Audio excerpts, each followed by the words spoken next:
Grand Rising, Grand Rising. Welcome to Good News and Divine Warning TV. I got an episode, y'all, I did yesterday early in the rise, and I'm probably gonna post today as well. I was saying this a while ago.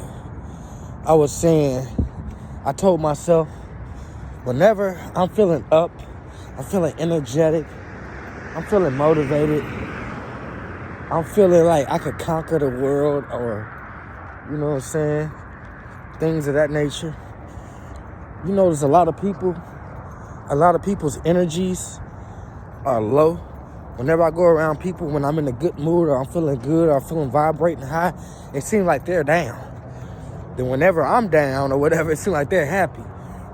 And I could never understand this. And I asked myself, we go back to the teaching, we fighting a spiritual battle, not a physical. So I realized these spirits are jumping people to people.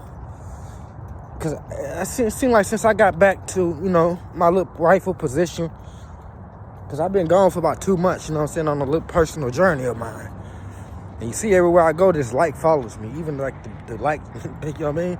So, light attracts light.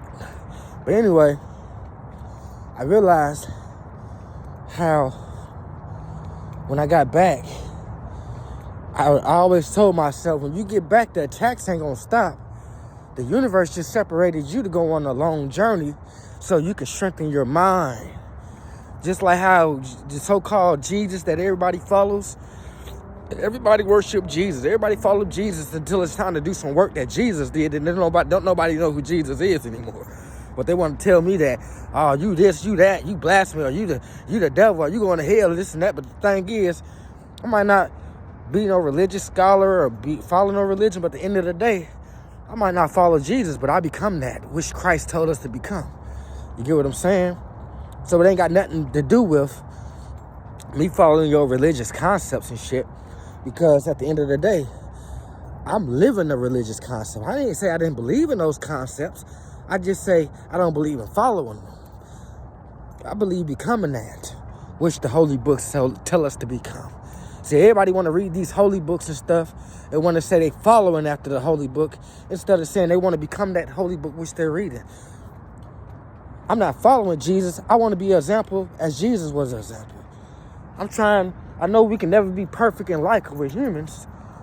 But if I could try to be as sinless as possible, that's what I want to do. So all my personal flaws, whether it's smoking, whether it's lust for women, whether it's drugs, whether it's alcohol, whatever your personal low vibrating flaw is, that's up to you to create it or to stay in it. And every time you create something, or you fix a flaw of yours and try to become a more positive, replace a negative flaw that you have with a more positive, productive activity, you starting to grow this Christ-like consciousness above you. Just like in the holy book, when it was talking about Jesus went out for 40 days and 40 nights. But see, in this modern day and time, when you're a man in this modern day and time, and you decide, it's kind of hard to do if you got a family and wife and all that. And see, at this moment in my life, I'm able to do that. I have family and stuff, but we're not really, connected at the hip. So it gives me a little more time to spend time with myself and go on these same pilgrimages that this so-called Christ went on, to figure out my mind, to figure out my connection, to figure out my purpose, and figure out and be able to still my mind and ask myself why. Able to put yourself out in a position where you just depend on the universe and not people. Of course, the universe is going to use people to come help you, but just to put yourself in a position where the universe saying, you know what, just trust in me, trust in it. The whole time I was out there, I had to worry about food. I had to worry about this, I had to worry about that, I had to worry about nothing, because the universe was doing that for me. It was doing everything for me. So, being able to connect with nature and able to spend time alone grew me to love myself more than not care about what people think. Because I realized, even yesterday, I realized attacks are already about to happen. Cause yesterday, I was down in the kitchen. See where I stay at, we stay at like the complex is a housing complex. So, one thing that we all share with some of us got studio apartments, and the ones with studio apartments, there's a bigger kitchen in the main building that everybody use. You just go sign in and go in and use the kitchen. So we really don't have. It's independent living, but it's not really independent living. It's kind of joint living. I wouldn't call where I live at independent living. It's more like a housing community. You got your own little apartment or a studio apartment. Then you got your just a small mini kitchen in your little apartment, but you don't have a stove unless you buy your own flat top stoves and all that. But for me, right now, I don't have all that. And I could have had all that, but I didn't buy that. But back to this thing. I got to use the main kitchen where everybody else uses. So when I go down there, use the kitchen. Yesterday, I went in there to use the kitchen. Somebody had cut the stove off when my food was in the oven. Just cut the oven off. And I know who did it. It was that older black lady that worked yesterday and worked the evening shift. Little black lady with twist in her hair with the glasses. And one thing I peeped about her, she was here before I left the last time. But one thing I peeped about that little black lady, she's intimidated too. Because it was the older guy, I already checked him before. It was an older guy sitting in the lobby, and he told the lady, he said, "Hey, how you doing, Mrs. Woo," whatever her name is. And she just came in there all loud and happy and, joyful and woo. And then when she seen me, her energy subsided. And that's not and then most people like, okay, well, what does that mean? Well, to me, it means she's intimidated. And it also means most people are only happy when they think I'm not around. Because the lady probably thought I was still gone. But then she came in there and see me sitting right there. Then she was like, who's in the kitchen cooking? Evidently, the only time you see me downstairs is when I'm cooking. So evidently, I'm cooking. And then she goes in the kitchen and comes back out like she's putting something in the refrigerator. But she ain't had nothing in her hand but a bottle of water. So she couldn't be doing too much in the kitchen. Then she comes out the kitchen. Next thing I go in the kitchen, the stove turned off. So I went on ahead and pulled the food out the oven and put it and cooked it on top of the stove. I like, man, I've been sitting right here for the last 30 minutes thinking the stove was on. But it wasn't. But guess what? I didn't get angry. I just put the food on top of the stove and started cooking it like that. Because I realized it's a battle for my energy. The enemy wants to steal my energy and is using that little black lady.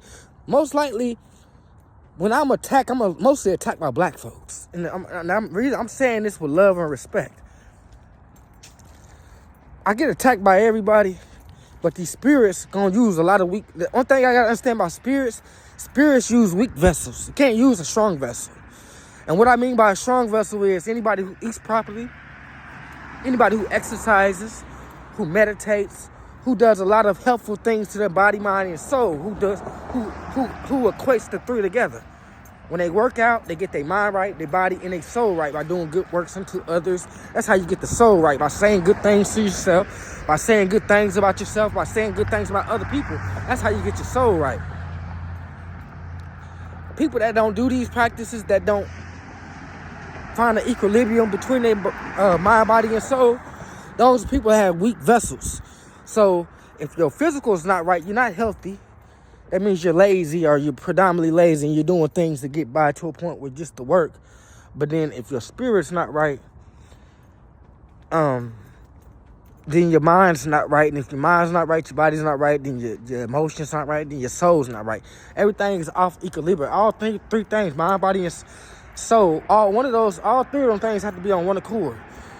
You can't strengthen the mind and not the body and soul. You can't strengthen the body and not the soul and the mind. You can't strengthen the soul and not the body and the mind. You know what I mean? So weak spirits use these vessels, and a lot of people have weak spirits and weak vessels. So the negative energies which come into you, and you might not know what they are, the negative energies are negative thoughts. So these individuals that see me and start having negative thoughts about me and I ain't did nothing to them, that's a demon that just inhabit their body. And that goes for anybody watching this. If you're a type of person and you go out in the opening and you just see somebody and you start to get angry at that person for no reason, they ain't done nothing to you, you need to ask yourself, hey, am I being attacked by demons? Is demonic spirits trying to use me to attack other people? Because if you're not strong, you can be used as a puppet for the lower energies. Just like people say, oh, he's God sent. He came to do the work of the Lord. He helping out the kids. He giving out bikes. God sent him to do that. The devil sent people too. Or what we call the lower vibrational energies in the demonic world. They send people too. That's why you got to watch who you got people around you and who's around you, who's for you. And for some of you people that got a big calling on your life, you got to watch those that's close to you, like your family members and shit, because those are the weakest vessels. The spirit like to use those because they feel like the spirit said, I can use family members. That's why you got to that's why you got to be emotionally strong, because when the spirits start attacking that family, when the spirits start attacking your family, that's when the attacks get real crucial. Because now you got to watch your mom, your dad, your brother, your sister. And there's a lot of people that do, some foul shit because of these negative energies get into their mind. But I came on here to basically say, man, stay in tune with nature. Stay following your path. Stay doing you. Whenever you ascend, there's going to be low vibrational energies and things and situations that's going to come your way to try to lower your vibration and your energy. Pay it no mind. Pay it no attention. Because whenever you respond to a negative thing, you lower your energy. Now that one blessing that could have came to you today is probably going to be delayed for another 2-3 years because you let somebody steal your energy. That's why I stress that fact all the time. Right now, I'm just on my early rising walk to get some fresh air, spend time with nature. And that's what I'm doing. Until next time, y'all, peace.